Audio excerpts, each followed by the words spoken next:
And that brings me to Vice Mashakunya. I mean, nobody will talk about rural development without going back to the basics, going back to the born, and also understanding what really he meant by that institution, the rural development platform. And I would want you to tell us a little more about that, the history. When people think about rural development, I know the first thing that comes to their mind is the Directorate of Rural Development and Food Directorate. Tell us a bit about that. Well, I was taking a break because sitting right here is one of the founding members of history. As a matter of fact, before I met Professor Jerry Ghana, was one of the names we announced in the quick check. And he came out as, that's one of the IBB professors. I said, IBB professor. Free, IBB boys. Okay, you see. But by the time things started, I just said to myself, how lucky I am that I have somebody. But there was also Professor Akinobu Kuche. It's so sad that he's not in our country right now. Wow. Yesterday, I was looking forward to speaking with a young lady, and I couldn't get her number. I then got her number, and we spoke, and she gave me a brief. So I just said to myself, hold on a minute, Larry. We have to do this differently. When you hear the professors talking, me and the just soldier man, military man. So permit me to situate the free properly, because we need to understand. Now, let's go with IBB's policies. And when I use the word IBB, I mean with a lot of respect. I'm not, The 25th Silver Jubilee Anniversary broadcast, the theme was, let us work for a brighter future. Because the thoughts of a leader would give an idea of where he wants the nation to go. The 1986 budget speech, building with energetic self-reliance. Each of these things carries a weight. There, of course, was mentioned the idea of establishing different. Then the September 25th address talked about new direction of government, in which 9 major policy objectives were enunciated. I just mentioned 3. The disciplined, united, patriotic, productive, and secure Nigerian society. If you look at each of those areas, it's about meaning in them. Economic stability, and then commendable industrial and commercial growth. If you hear some of the things that I mentioned, these are some of the things that do those things. Number 4 was the October 1985 address. Need for cooperation in nation building.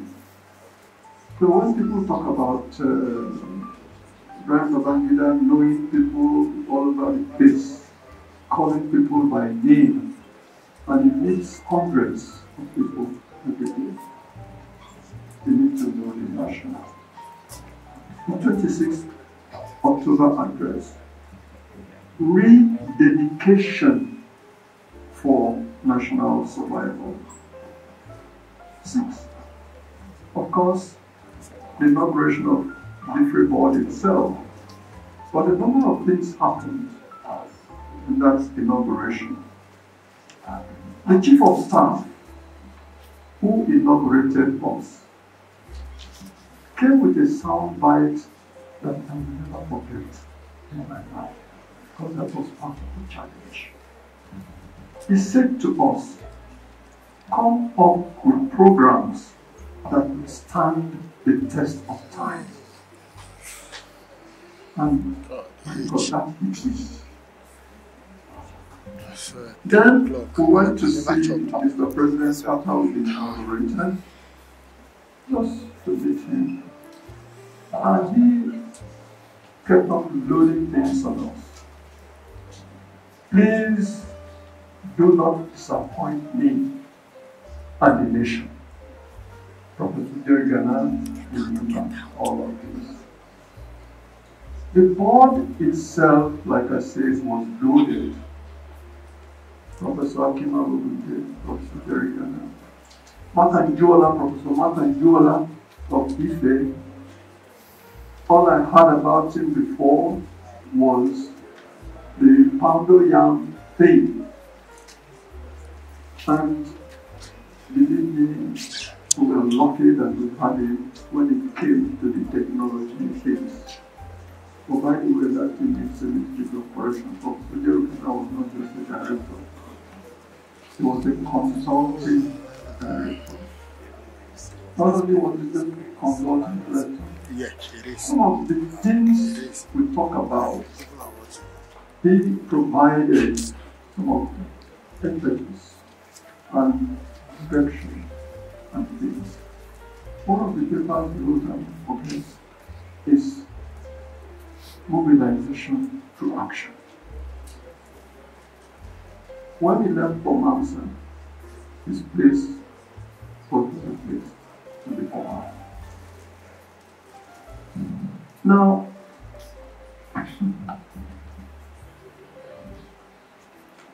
there was the Better Life program.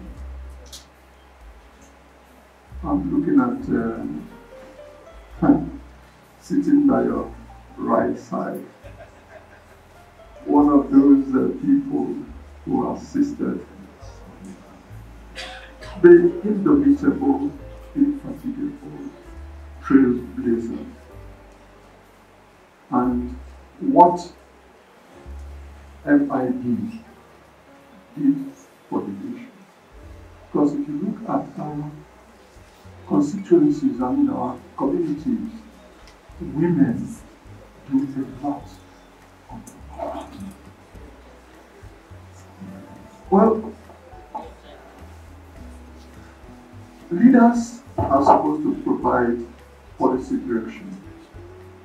You need to have institutions running with those policy decisions.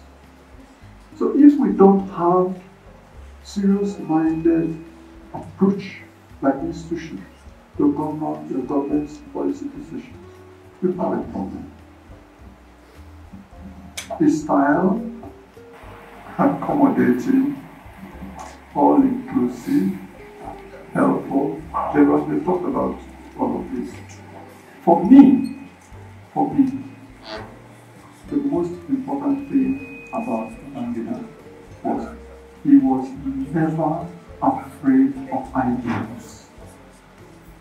However outrageous, outlandish, fantastic, he is not afraid. He will say, can you implement it? Go ahead and implement it. And he will give you freedom. Babangida never called one day to say, do this or do this. Once in a while, he drives to the house. The first time the children say, somebody Then somebody downstairs wants to see you. And one day I'm like, Pastor, what are you doing here? But it gives you the opportunity. And it also encourages you. Once in a while, you will come and say, things going. When I talk about being able to take this, there is some of the way it is important.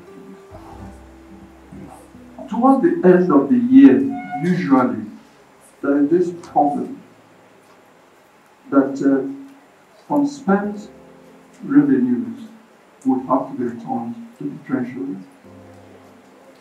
Now, I had a serious problem. DIFRI was just talking about 1986. DIFRI was just starting. The structure of DIFRI, although people talk about DIFRI,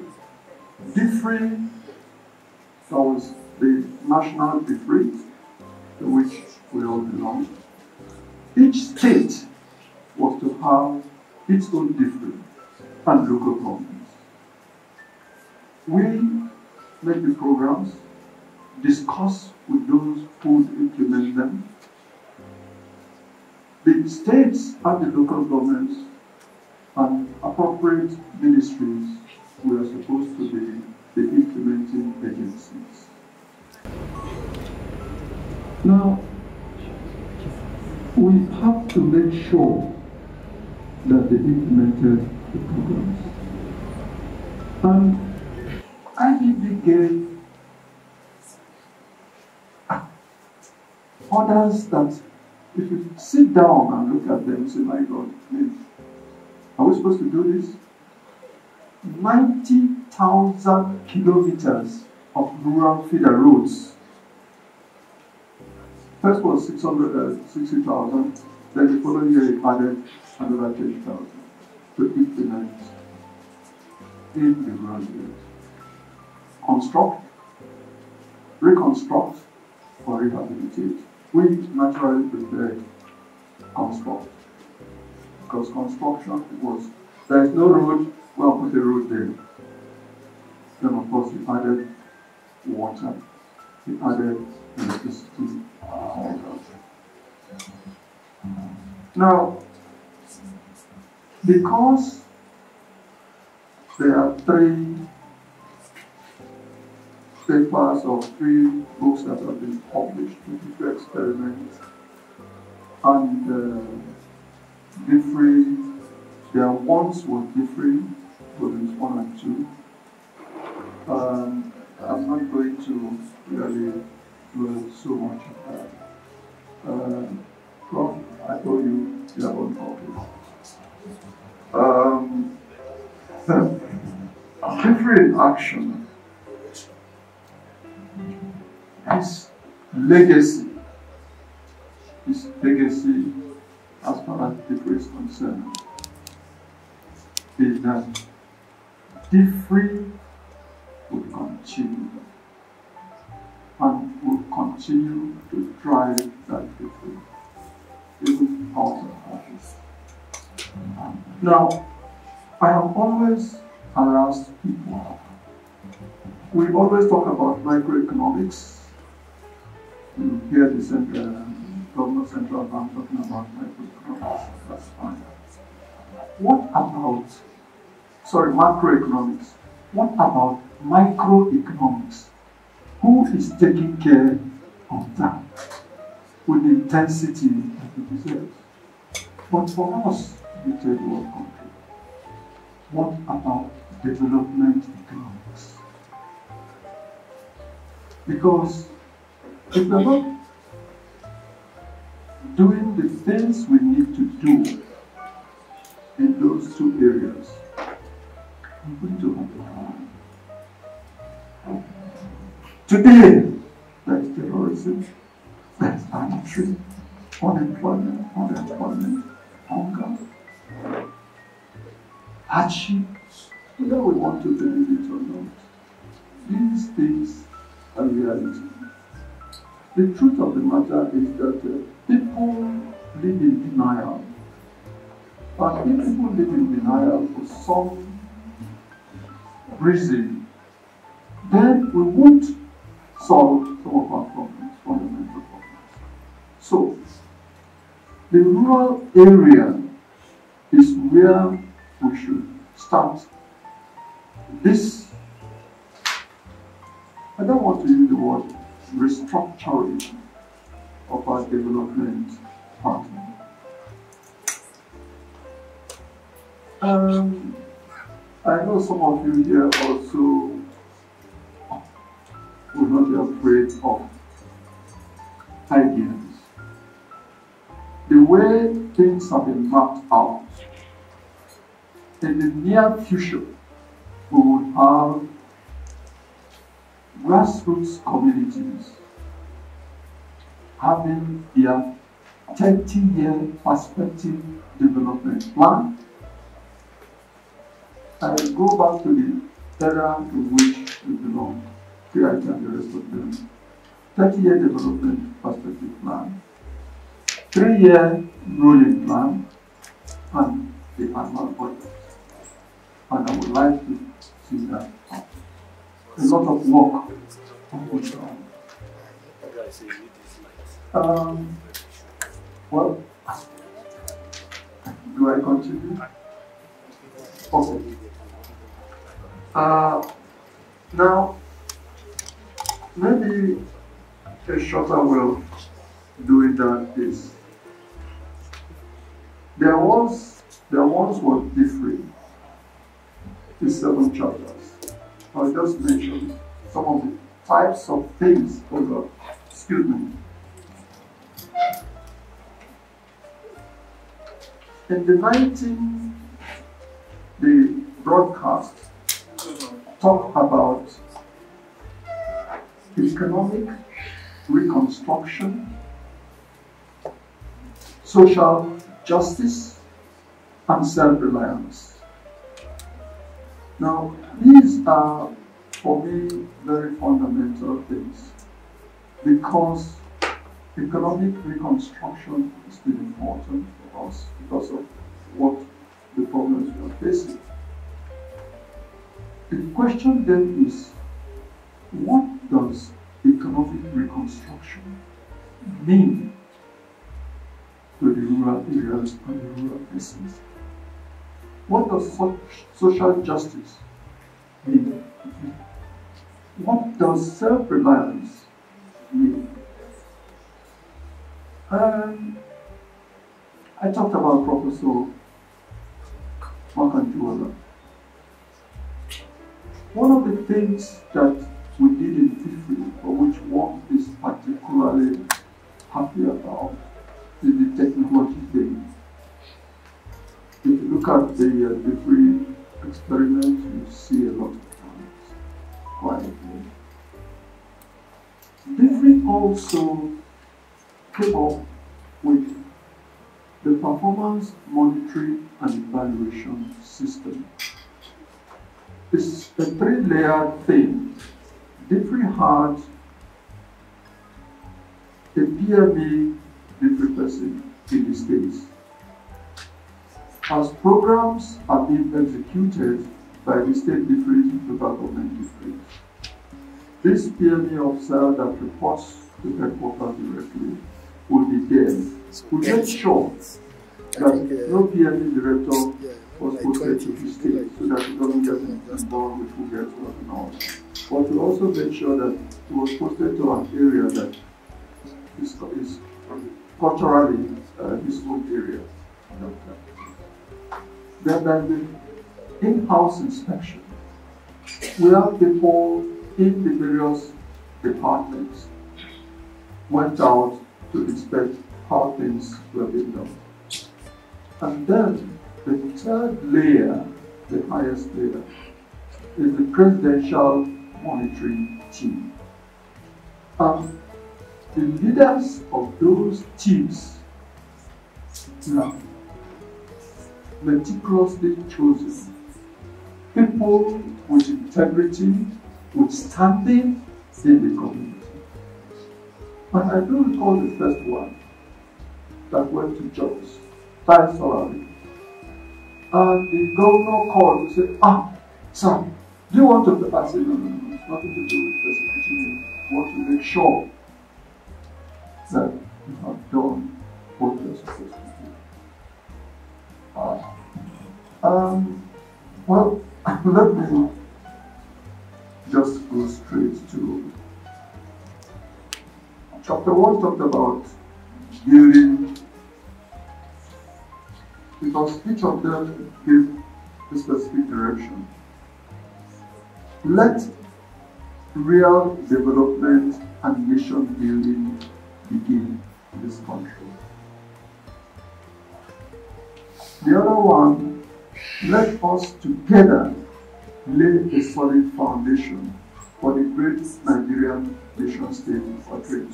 And I still believe, in spite of all our problems in this country, that this nation is made to be great. That is our destiny. It has to be great. Even if we don't appreciate it, people of color in the world are looking forward to us to lead them. I give a personal example. At some point, I was told to represent the government in some African states. In Tanzania, Julius Nyerere had gone to his home country house. And, okay, it was immediately after the 83 coup. Okay. My job was to try and get support for African leaders. So I said, sir, this has happened in Nigeria. Please try to understand us. And he says to me, young man, your government, you military people, overthrow an elected civilian government. I think I'll give you support. And of course he advised me and said, but let me tell you something. That whenever we don't hear the voice of Nigeria, we feel unhappy. Okay. You also remember Mandela. Okay, and said, Black Africa is the people's regardless. So, honestly, we have to do everything we are required to do to make sure we make this country. Okay, I can see you. Yes, I can stop. Yes, sorry. For now, please a round of applause. A round of applause. It is quite significant to look at that laying down of history, especially talking about Directorate, Food, Roads and Rural Development.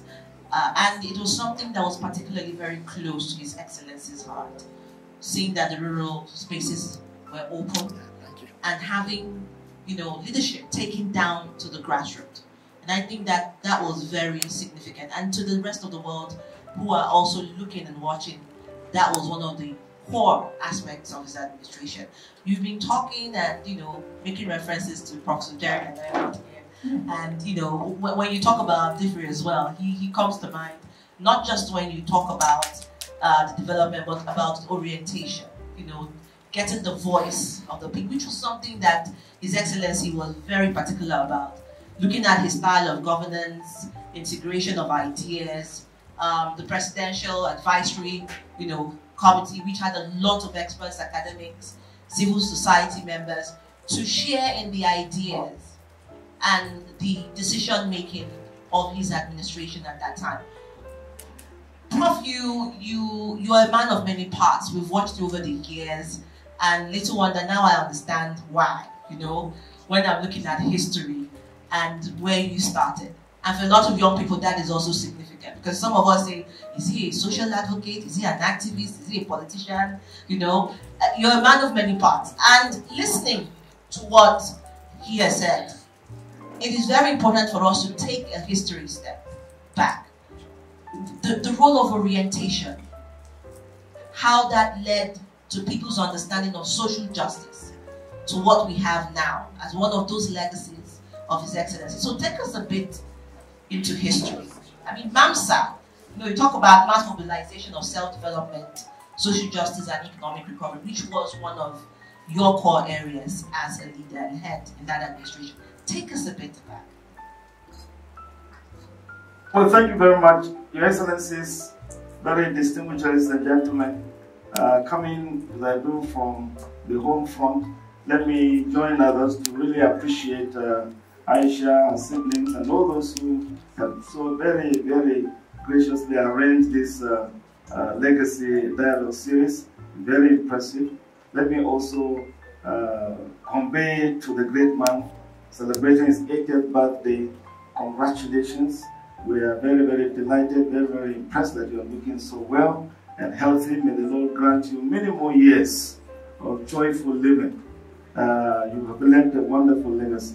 The question you asked, there are two sides to the mobilization approach. One has to do with our own understanding of development.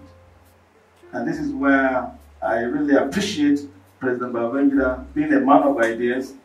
He understood what development really means. And that's why he was able to accept these ideas about mobilizing people. In one of our documents, that is to say, in Nigeria's planning development document, we define for ourselves development, and I just permit me to quote, development as a process which man's personality is enhanced. And it is that enhanced personality, creative, organized, and disciplined, which is the moving force behind the socio-economic transformation of any society. That is to say, development does not start with goods and things. It starts with people, their reorientation, organization, discipline, direction, energy is the people. And so he got that idea very clearly, that real development does not come from outside, does not come from money, does not come from resources. It comes from the creative ideas of the people.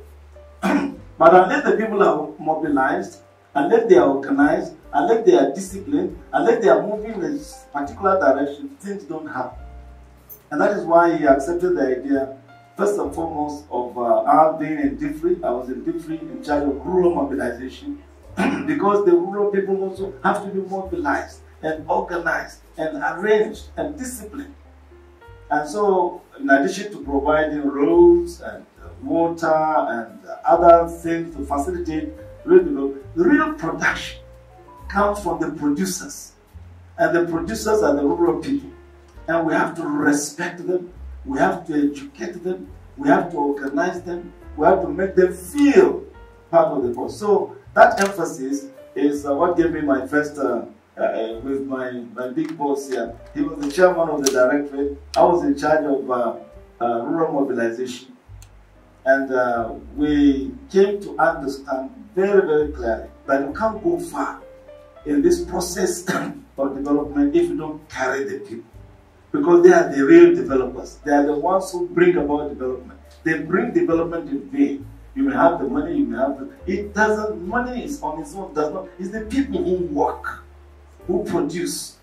So, with that perspective, we went around and made sure that every community in Nigeria, and here's the figures up to now, just to make sure that every community is mobilized within the context of their own production processes. But we discovered there were two other things that they were lacking. They were lacking access to finance. Very, very serious. Little money, but they don't have it. And the banks that we have are very far away. And even if they do, usually they don't have the paper to be able to qualify. This is what brought in the idea of the People's Bank and community banks. Well, I must say my guy here and myself, we feel very, very sad that community banks have been turned to something else. They should have left the community banks to be there. They are the people's bank. They are the people's, they are the ones who are connecting. I believe 95% of the ordinary people were very faithful in repaying their loans. They have no problem with it. They don't run away with it. They are very honest.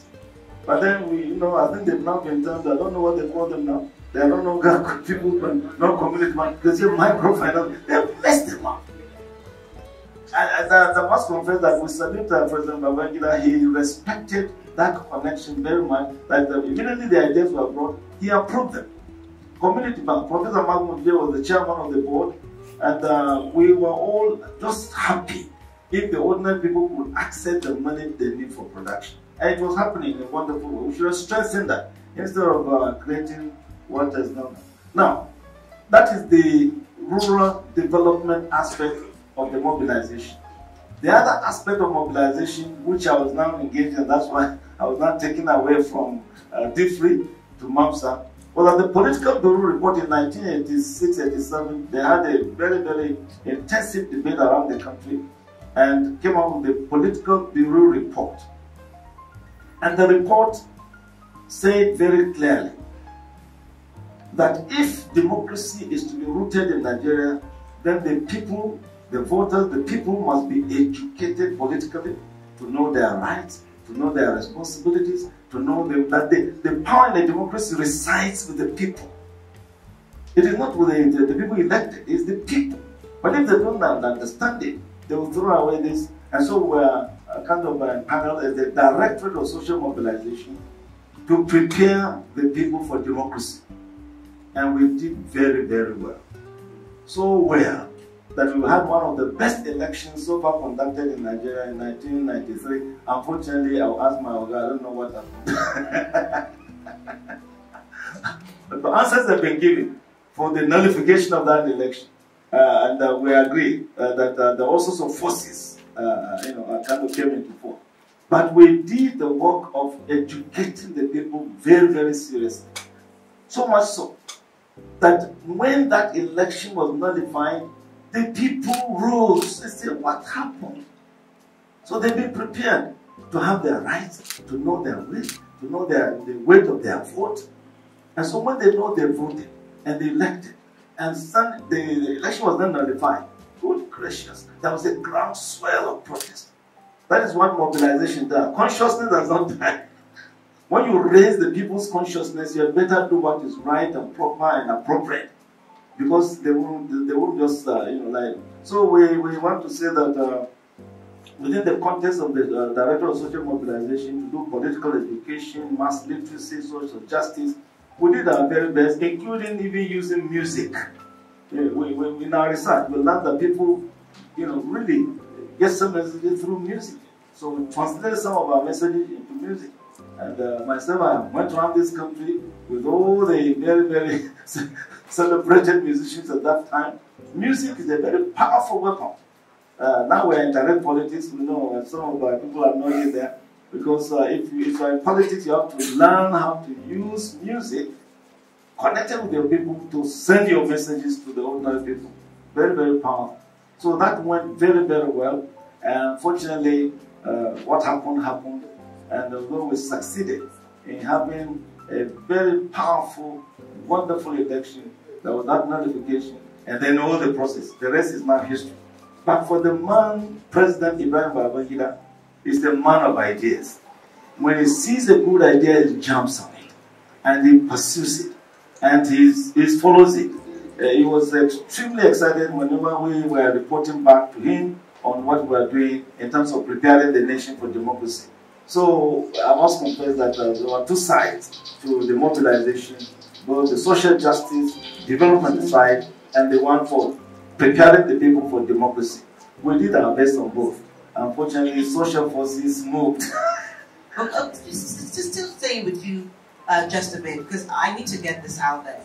One of the policies that MAMSA was involved in was to reorientate Nigerians to shun waste and vanity, which was something that was particularly passionate for His Excellency, promoting economic recovery, which is what we have seen. But promoting self-reliance, eschewing corruption, dishonesty, electoral fraud, all of these were some of the issues that MAMSA was designated to look at. How significant is it for today as a legacy for us? Very, very important in the sense that development without values is not development really. There must be a value reorientation. And so it was very correct, very, very important, very, very decisive that in addition to preparing people for development, in addition to preparing people for democracy, we also prepare them for life with social respect and justice. And that's where values come in. Now it takes a lot of time to cause that kind of transformation because it's a very powerful educational process. And the most effective way of doing it is really ensuring that there's leadership by example at all levels. People are always watching. They are watching those who are leading them. They are watching those who are speaking to them. And one of the most important things, therefore, for leaders to know is that your life must speak out what you say people should do because they are watching. We had a lot of problems because of that kind of discrepancy and the leadership structure in some areas where people were completely doing exactly not what we are kind of preaching. The second is the idea we brought in, which is very, very important, of doing whatever you are supposed to do for society, whatever your function is, whatever your place is. Do whatever you're doing in terms of production or service or whatever, do it with the spirit of excellence. And that succeeded very, very much. In fact, up to today, that was some 30 years ago, but people still quote what we were saying in those days in terms of helping people to take their job seriously. If you're a laborer, you labor well. If you are a teacher, you teach well. If you are a director, you direct well. And I know that at the National Theatre, when we had all the leaders, meeting this Operation Excellence meeting, and then I was taking them through all the ladders of leadership, and we reached the governors, and so they were now watching me whether I would go as far as the president, and everybody was watching. So we reached the pump section where directors general. So if you are director general, you generally direct well. If you are this, so when I came to the president, they said, "What? You are wondering what I would not say." And I said, "If you are the commander-in-chief, you chiefly command well." So the whole place exploded. Now, what we are saying there is this: development of any nation depends on what people do. Do it excellently. Whatever you are doing for the society is very serious. Take your work seriously. Take your function seriously. Don't look down upon what you are doing. It's extremely important. And in all this participation that brings and kind of multiplies into a transformation of the society. I think that our program went very well. The one that we have serious difficulty with is the issue of corruption. The issue of corruption. And it's something that has to be on and on and on. But we started with Operation Social Justice and Operation corruption. But the issue of corruption in any society is something that you cannot avoid. You have to continue because it is like a kind of a cancer. If you don't really do that, it kind of covers the whole place. So it has to be something that must be continued. But at that time, both the president and all the leadership were very serious about the issue of making sure that public service is really done with such integrity, with such probity, so that we do not give the impression as if we are cheating the people instead of serving them. Thank you. Please a round of applause. I think that that just sets the precedent. When you look at infrastructure, development, creating institutions that would also man and lead in social justice, the voice of the people, the National Assembly, the Federal Secretariat Phase 1 and 2, Jobuto Steel Phase 1, the Supreme Court. The list is endless. I think one of the most important ones too was his area in the oil and gas development in Nigeria. And I come to my mom here, the woman of many firsts, like I like to call her. It's little wonder a lot of people who are here in the STEM system, girls in science and technology and oil and gas, they will be privileged to understand and understudy you today. So First, I would want to say you led in the establishment of the NLNG during his administration, also as part of the founding members, and also in the NMPC as well. As a woman in that era, you know, for me that is absolutely dumbfounding, because I know that back in those days, the systems and the government at that time were giving room to women to be able to express themselves, which of course, I know that you're the chairperson for the Better Life Rural Development Program. But let's look at that sector, the oil and gas sector. How significant, what was important about that era, and how did it serve to give us the oil and gas platform and foundation that we have today? Thanks very much, Adora. It's nice being here. And our dear daughter, I won't say sister, and then the convener of this gathering, Aisha, she's done a lot of work to bring all of us together. And I really, really, really appreciate this gathering, this legacy discussion, because it's very important. And look at this man. He's still talking as if he was talking 40 years ago. I wish we would teach some of the people we have now. Because we have, I'm sorry, once I start talking, I don't quite know. Now, we have a National Orientation Agency right now. I relate it to MAMSA of those days in your time. And every time, all we see about National Orientation Agency is television appearances. We see him and his group occasionally on TV, talking and so on and whatever. They are not doing the type of work that you people did. Yes, they are not, because I believe that where we are today, if we have a mobilization of people, that is, both at the rural and even the urban levels, the country will not be where it is today. People will be more aware, people will know what their rights are and how to fight for them, both men and women. And so that is a very important point in what we are doing. And now, before I go on to Better Life Program, to start, I was not the chairperson of Better Life Program. Mrs. Mariam Babangida was the convener and the chairperson of the Better Life Program. Yes. Now my journey into oil and gas. The first chairman I worked with was Jibril Aminu. Again, it's different from what is happening today. Because in those days, there was no question of ethnicity, there was no question of bringing somebody from my backyard, or somebody introduced somebody. I was in my house one evening, and this man called me and said, Mrs. Maduka, I said, yes, I have some job for you. Will you do it? I said, why not? Because at that time, he was Minister of Education, and he had just been appointed to Petroleum. I said, yes. He said, there is one young lady who used to come and bother me in my office about women education. I said, yes. So what do you have for me? So, will you do it? I said, whatever I do, once it's coming from you, I'll do it.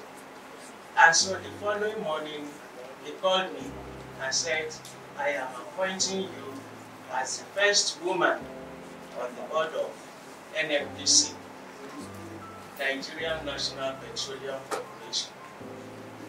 I didn't know what it meant, honestly. I just said, oh, Minister, thanks very much. Okay, we'll hear more about it. Now, other people started hearing. Unfortunately, I think that weekend was the weekend of the Oka coup. And the list of new board members was published, and some of my friends called and said, oh, well, that your board appointment is over now because there's been the coup I said, well, they say Oga, I said, well, that's okay, if it's done, it's done. But that coup did not succeed, and our dear IBB continued, and that was how we continued. Now, the Better Life program was already launched, because I'm talking about 1990. And Maria must have been part of how I got in, because I still believe a board as strong as NNPC could not be decided only by Jibril Aminu. Definitely would have cleared a bit off. And we started. And after some time, his own board was changed. I noticed that every time the NNPC board was changed, I would be retained.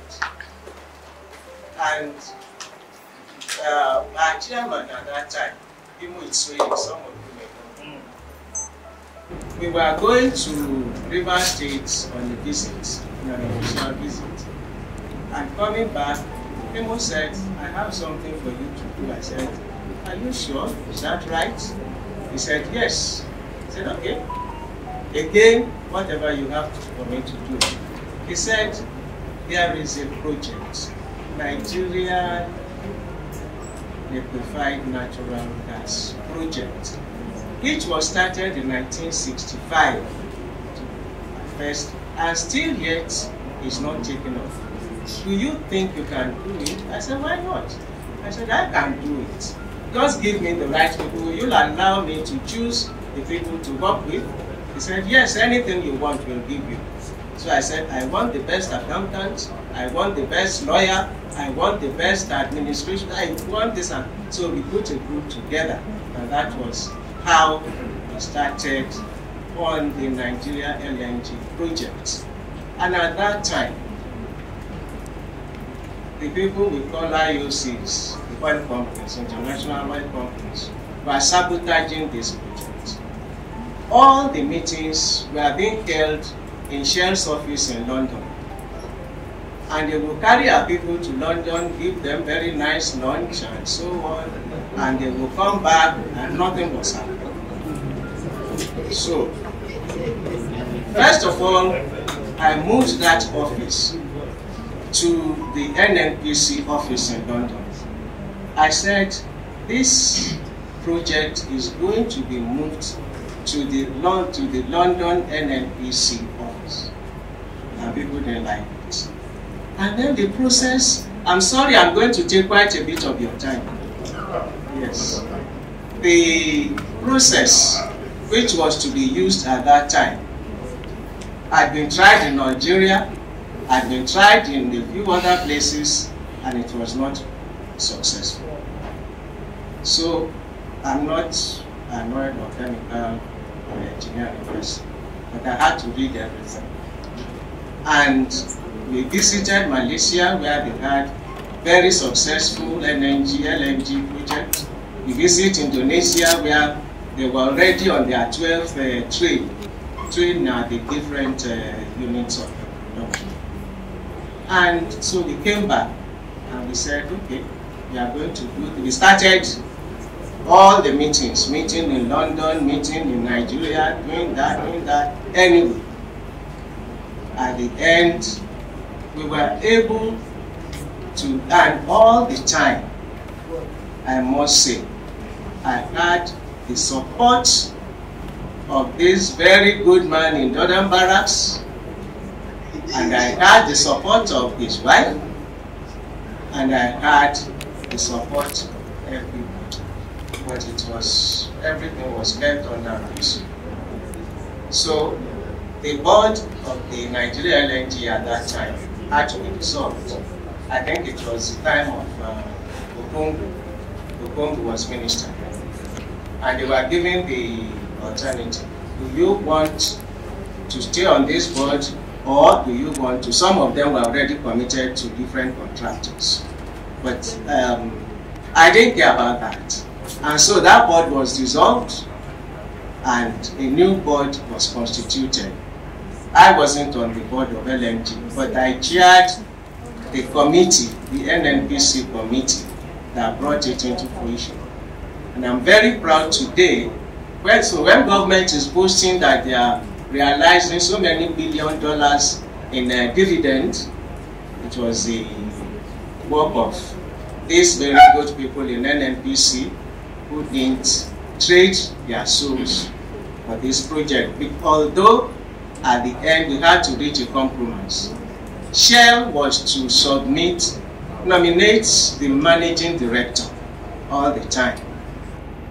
And NNPC will bring in the deputy managing director, and then all the professional heads were shared out, as appropriate. So, and then it was also decided that, I think Asiodu was the Minister of Petroleum at that time. It was decided that Nigeria will be a minority shareholder, and that is why that company is still standing. If Nigeria, so we've been talking about privatization all this time. Actually, unless we decide to take government out of business, I'm not sure we are going anywhere. Nigeria is a very beautiful place, but we are going nowhere unless we allow the private sector to determine some of these issues. And we don't have to be parochial about it. We don't have to be ethnic. We just must allow this country to grow. If we don't, we are going to be worse than we are today. We are going to have more conflicts, because all the young children coming behind us will also want a piece of the cake. And they are not just going to be looking at you older people, cutting away everything. So, that's Nigeria LNG as it is. Now for my favorite program, the Better Life program. I'm looking at Mrs. Omobola Lagunju there. She's the only Better Life person with me here. Where's the husband? Is he still around? Yeah? Yes, he's still around. He's still around. I know. I saw him in the morning. You think I won't recognize you with the mask? When you are talking of IBB and his government, those are the strong hands behind IBB. I think there were 3 of you. He's looking down. So I said Omobola should write me the list. I'm sorry, as I said when I started. When those of us, when I looked in Google to find out if there is still a Better Life program there. And what I got there was that the Better Life program team was wives of governors. It was not wives of governors, because the wives also had to form their own Better Life programs at the state levels. But the Better Life program team that was called M team, and that M is Mariam. So it was the Better Life program M team. So we were the M team, and I think there were about 20 of us at that time. Mrs. Aibomu, thank God she's still around. The wives of the chiefs of staff at that time, Dr. Simi Johnson, of blessed memory, Mrs. Olakuri, Mrs. Enoiruku, my humble self, Mrs. Emily Mokwede, and Mrs. Adi Farasin. Those were presidents of the National Council of Women's Societies at different times. Rose Ode was in Ministry of Information. Zainab Bello was in the Mint. Madam Omobola Tunji Olagunju, Olokinjube, Kofo Olubeson was in Customs. Stella Omu, Grace Tiger, a lawyer, but Bello was in the university, and Therese Nwosu. Now we had a very powerful unofficial member, that was Alaja Abibatu Mokachi, you didn't remember. She used to come to some of our meetings. And she would say, babe,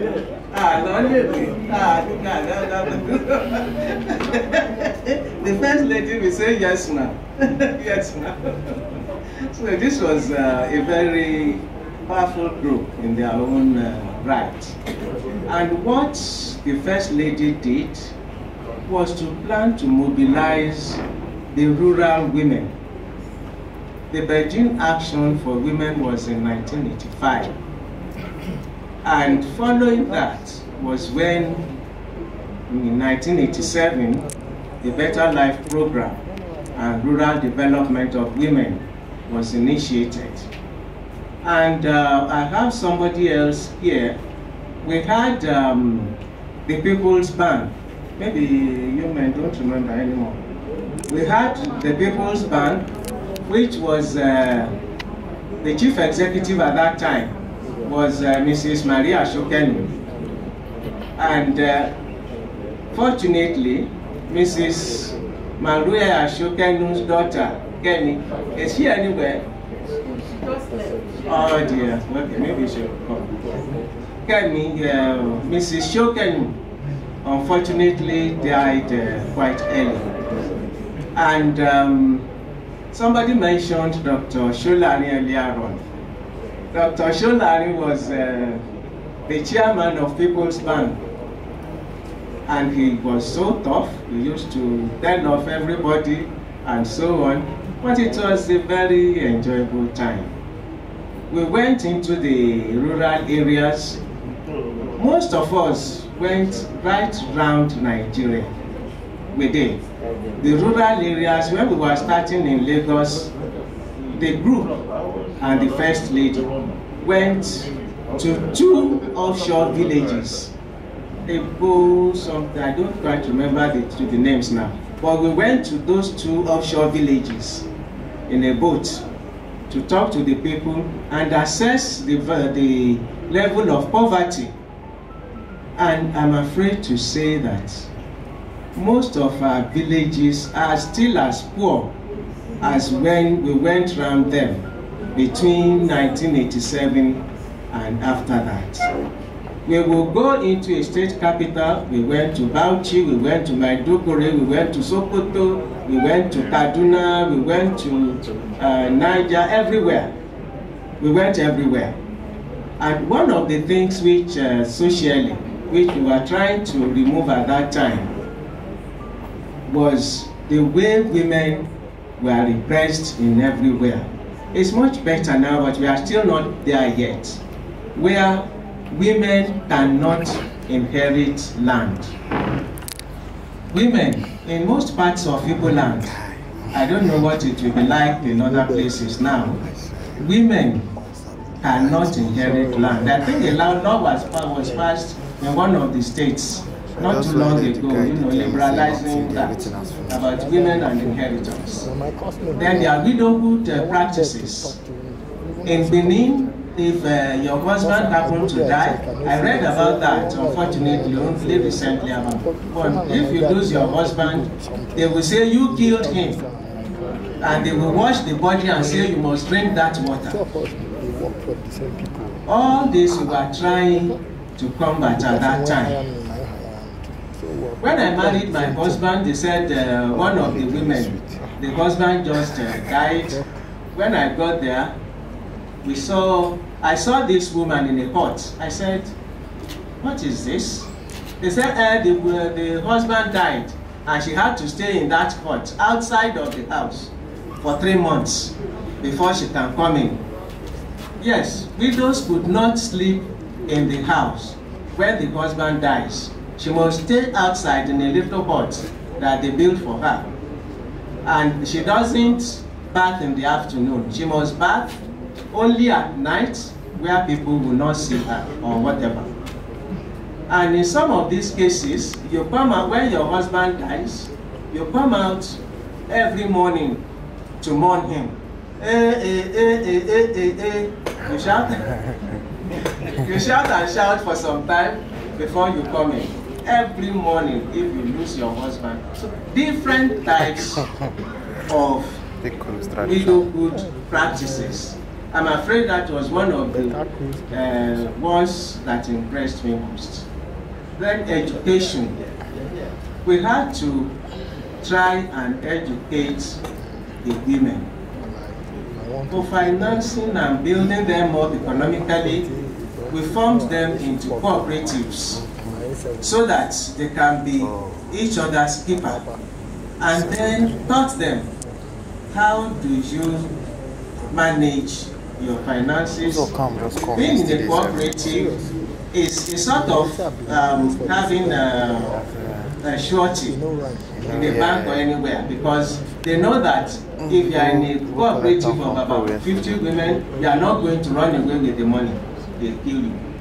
So this was done for in some of the communities.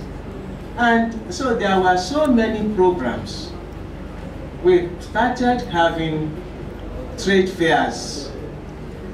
Again, unfortunately, we couldn't continue that. But we had a few.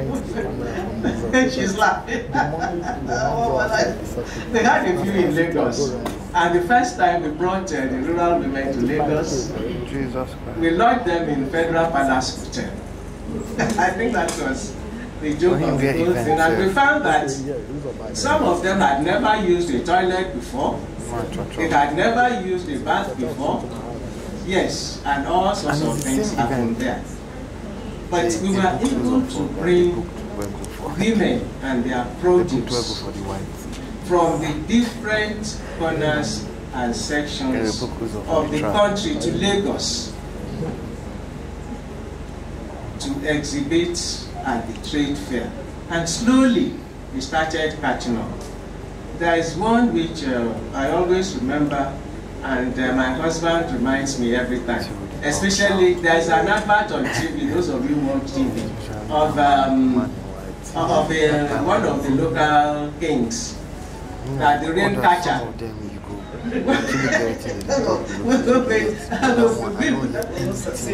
Exactly. We command that time, because if it's during the rainy season, they will say, all the white cap chiefs in Lagos will say, if you do not pay them, it's going to rain, you will not enjoy this your trade fair. You remember? You will not enjoy this your trade fair. And therefore, well, Mariam will have to pay the rain catchers before starting the trade fair. And of course, I was in charge of organizing most of the things, so I know. We have to pay the rain catcher, we have to hire people who will build the tents, the different groups, the yam, this, that, and so on.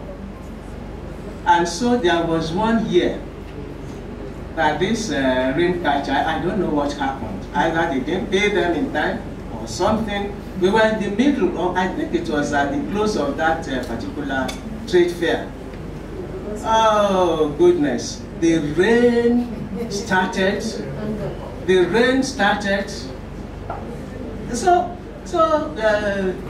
Mrs. Babangida had to say, please, where are these rain catchers? What have you done?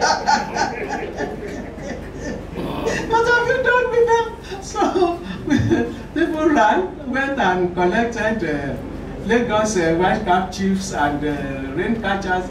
And within about 30 minutes to an hour, this rain stopped, whether it was because of them or in spite of them, I don't know. So those are some of the interesting things. But what it created for us was, it opened doors to all the difficulties in Nigeria. We are different peoples, but we must please make sure and attempt that we retain this country as a country. People have labored for this country, and people will continue to go for the best. So what I was going to end with is, where is our convener? Aisha. Yes, when I saw her yesterday, I said, oh, you are not as tall as your mother. You're taking your daddy's stature. But you are doing a good job looking after him. Thanks very much and congratulations. And wish him well for us. Many more years. I was 80 a few months ago. And it's a nice feeling that you can at last completely disengage. And that's what I've told all my children. So, the ball is in your court. Aisha, please don't talk to him. I'm talking to her. Mr. Febua. So the ball is in your court. Please keep the flag flying. Your daddy has done a lot. This particular program, you must continue as a legacy to him. Different topics and so on. I wish you very well. As I said, please give me my regards. And it's very nice. I feel very honored to be with all of you today. Thanks very much for listening. Wow, please another round of applause. That was quite an insight. I mean, if we look at the population of the world today, 7 billion and counting, half of that is made up of women. And then one man had the foresight, as early as far back as then, to think of a gender-sensitive agenda and had women in very sensitive positions. And even then was the creation of the Ministry of Women Affairs, amongst others, and commissions. So I think it's very instructive to say that he laid down the legacies that we are honoring today. And the Women's Center, absolutely, a lot of them. So not to keep us here any longer, this is where we draw the curtain. I want to say thank you to my wonderful, distinguished, erudite, and very assertive panelists from Dr. Musa Babayo. It was a privilege to do this with you. And I know that there has been a lot of learning for a lot of people out there. Professor Jerry Ghana, it is a privilege as always. And we have learned and relearned. And you still have the fire and the spirit. It's quite interesting. If you leave him on, he will continue and take a different dimension of this panel. Thank you so much for gracing the panel. And Vice Marshal Corner, we are privileged to have you as well. As always, you're detailed. And the woman of many firsts. Thank you, Mommy. I am totally honored to do this with you. We had a chat yesterday. I'm thinking about it, but thank you so much. God bless you. And for myself, it's been quite a learning for me as well. We want to say, on this note, I want to say happy birthday to His Excellency. Dr. Khalid, thank you, I see you. And you are smiling. Thank you so much for your nuggets of wisdom as well. I didn't forget you. We want to say happy birthday to His Excellency. And on a quote by Anne Sawyer, she once said, you know, for great leadership and for a country to amass its full potential, someone must lay the path. Someone must lead the journey. And His Excellency led that journey, which we are today also encountering. Thank you so much, everyone. It's been most really an honor. Thank you.